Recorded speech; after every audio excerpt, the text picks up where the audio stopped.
समंदरों में पहाड़ों की तरह चलते हुए जहाज भी उस रब्बे ताला की कुदरत का शाहकार हैं। और क्या ही अजब बात है कि एक सुई तो पानी में डूब जाती है, लेकिन एक हज़ारों टन वजनी जहाज मुख्तलिफ चीज़ों का वजन उठाए समंदरों का सीना चीरते हुए अपनी मंजिल की तरफ रवा दबा होता है।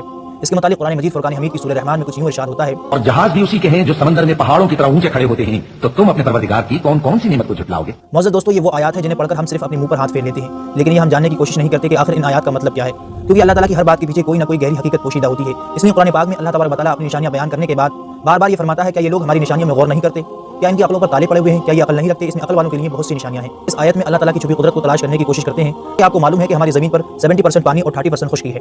इसके अलावा अगर आप गौर करें तो आपको हमारी ये ज़मीन बैद भी गोल नजर आएगी और ज़मीन की बाहरी वाली सतह पर पानी ही पानी नजर आएगा। और मज़ीद हैरत की बात यह कि अंतरिक्ष में हमारी ज़मीन को किसी चीज़ का सहारा नहीं।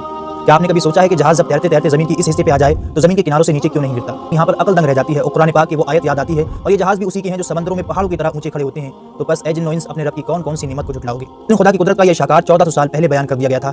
आज जदीद साइंस हमें बता रही है कि हमारे ऊपर कुर्रा हवाई का प्रेशर है और नीचे ग्रेविटी फोर्स है जो हमें खला में जाने से रोके हुए है। और जिस दिन कुर्रा हवाई का प्रेशर और जमीन की ग्रेविटी फोर्स खत्म हो गई, उसी दिन दुनिया की हर चीज, दरख्त, इंसान, गोया के पहाड़ भी ऐसे उड़ते नजर आएंगे जैसे कि पतंग उड़ती है। याद रखा जाए कुरान का मौजू इंसान है और हमारा मकसद कुरान पाक को समझना, उस पर अमल करना है। सैयदना उस्मान गनी रज़ी अल्लाह तआला अन्हु से रिवायत है कि सल्लल्लाहु अलैहि वसल्लम ने इरशाद फरमाया, तुम में से सबसे बेहतरीन शख्स वो है जो कुरान पाक को सीखे और सिखाए।